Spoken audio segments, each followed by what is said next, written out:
Hello readers, I'm David Rear and today we're reviewing The Third Reich at War, How the Nazis Led Germany from Conquest to Disaster, written by Richard Evans in 2008. This is the third volume of the Third Reich Trilogy. It's basically German history during World War II, and it's in 7 parts. The first part is about the occupation of Poland and the new racial order imposed there. So the Poles fight hard, but the Germans basically use blitzkrieg, and because they're much stronger, they take the western half of Poland in a few weeks, and then the Soviets take the eastern half of the parts occupied by Germany in Poland. A large part in the west is integrated into the Reich itself, and then a small eastern half there is put under the control of the so-called general government, which is an autonomous government under the leadership of Hans Frank, and basically all the Jews are deported there and they're put in ghettos. The western parts that the Germans took, Germans are sent to settle the area. Not long after the war starts, the Nazis start implementing their euthanasia program. A lot of mentally handicapped children are basically sent to gas chambers or are put on diets so they starve to death. Initially they do this for about a year during World War II, but then because of Christian protests, they put their euthanasia program on hold. But they still killed, I think, thousands or tens of thousands of mentally handicapped people. And they were not necessarily all handicapped mentally. It was basically, you're in an institution and you cannot work, you're dead. The second part is about the war in the west and then the east. So the Germans invade France pretty easily in 1940. They also take the Benelux countries, Denmark and Norway, quite easily. And the semi-autonomous government of Vichy France is set up in south and east of France for a couple years before they're also invaded by Germany, while the north and west of France is occupied by Germany. And you have an Air Force war basically between Britain and Germany during this era. The Germans are bombing important industrial areas in Britain, but the British Air Force is pretty much superior. So the Germans lose a large part of their air force and are eventually forced to cut back on their bombings in Britain. Then in June 1941 they invade the Soviet Union. Towards the end of the year they try to take Moscow, but during the Battle of Moscow the German army fails to take Moscow. The third part deals with the Jewish question and solution. So when the army comes in the east, they are followed by these SS task forces who are tasked with shooting the Jews that are there. They collect them up, line them up, and basically have mass shootings of them. And they were often helped by Ukrainian auxiliaries.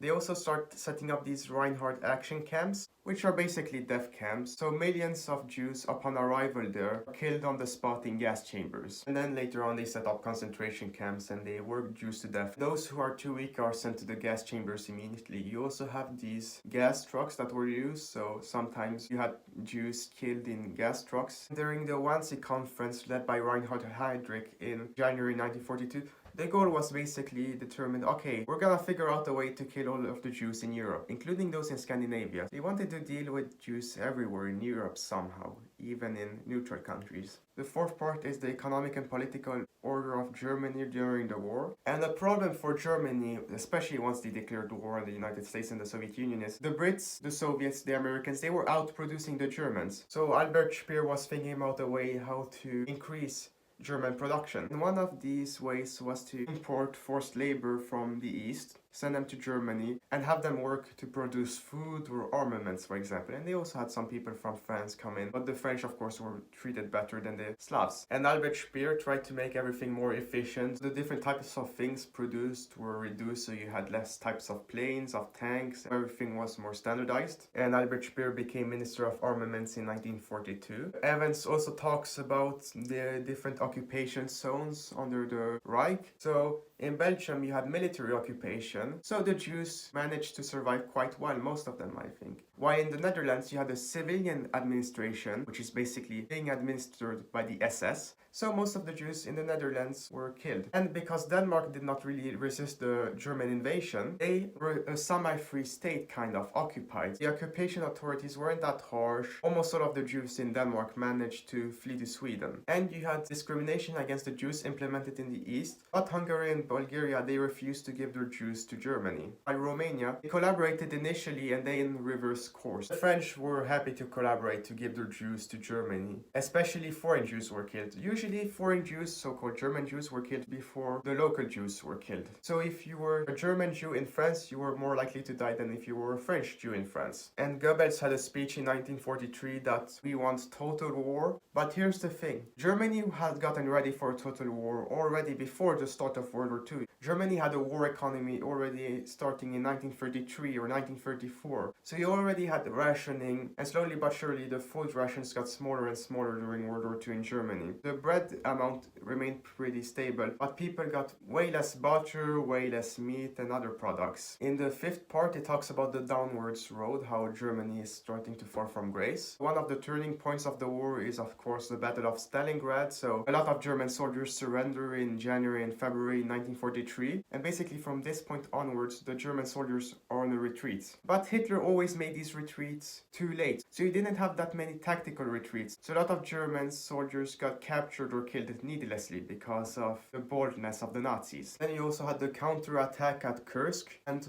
a lot more Soviet soldiers were killed than German soldiers. But here's the thing, the Red Army had a lot more soldiers than Nazi Germany, so it really didn't change anything in the war, and the Germans were slowly losing this war. And you had an increase in executions in Germany during this time of criminals, so if you were seen looting after you had a bombing raid by the Allies in Germany, or if you committed a small petty crime, there was a high likelihood that you would be executed or sent to a concentration camp. And you also had the persecution of gypsies, so sometimes gypsies were just rounded up, sent to the gas chambers. Not that large proportion of gypsies ended up being killed. It's not like the Jews who were systematically killed, as the gypsies were not seen as dangerous enemies of Germany. They were more seen as just racially inferior, worthless, a burden on society.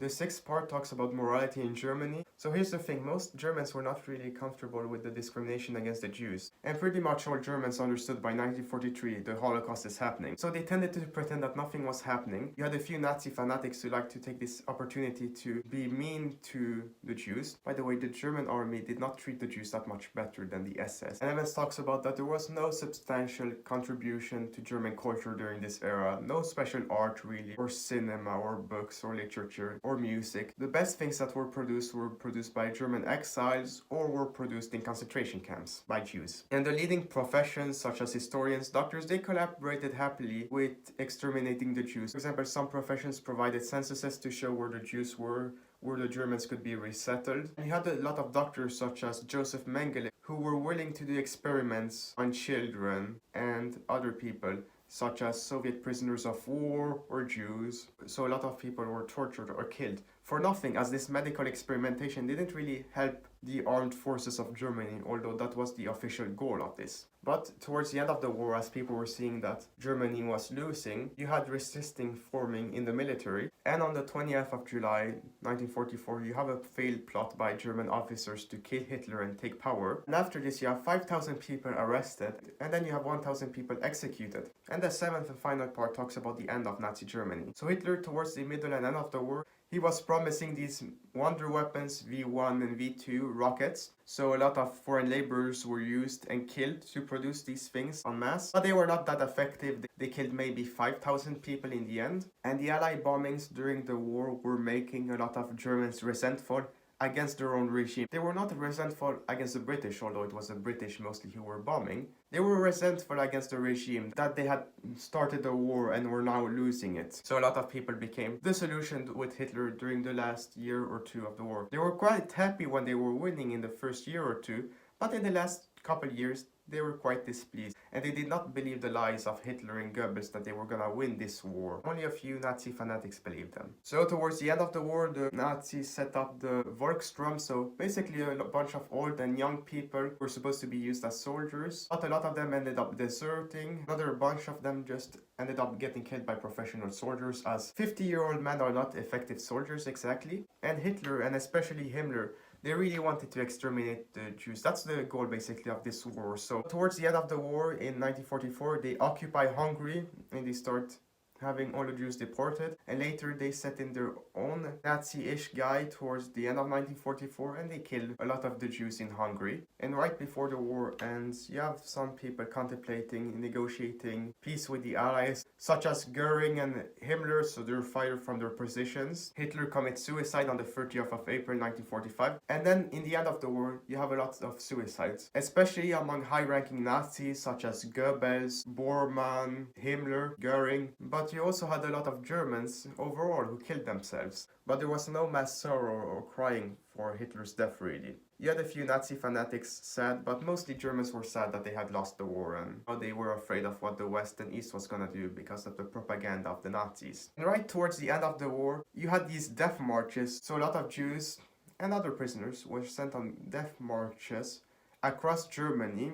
If you fell down, you were shot, and a lot of them needlessly died. So how would I rate the Third Reich at War? I'm gonna give it an 8 out of 10. It's about as good as the second book in the Third Reich trilogy, even slightly better, so it's the strongest book in the trilogy. It misunderstands capitalism a little bit, but that's not really a problem too much. The economy is not discussed that much. This book is mainly about the war itself, and also the Holocaust, you could say, and also talking about the Nazi bureaucracy, so that can be interesting sometimes, boring sometimes. You learn a lot about Nazi Germany and the dynamics of the Nazi hierarchy during the war. It's also a bit of a European history of World War II, as you can see how the Nazis administer things in France, or you can see the allies of Nazi Germany such as Bulgaria, Romania, Hungary, Italy, how they act.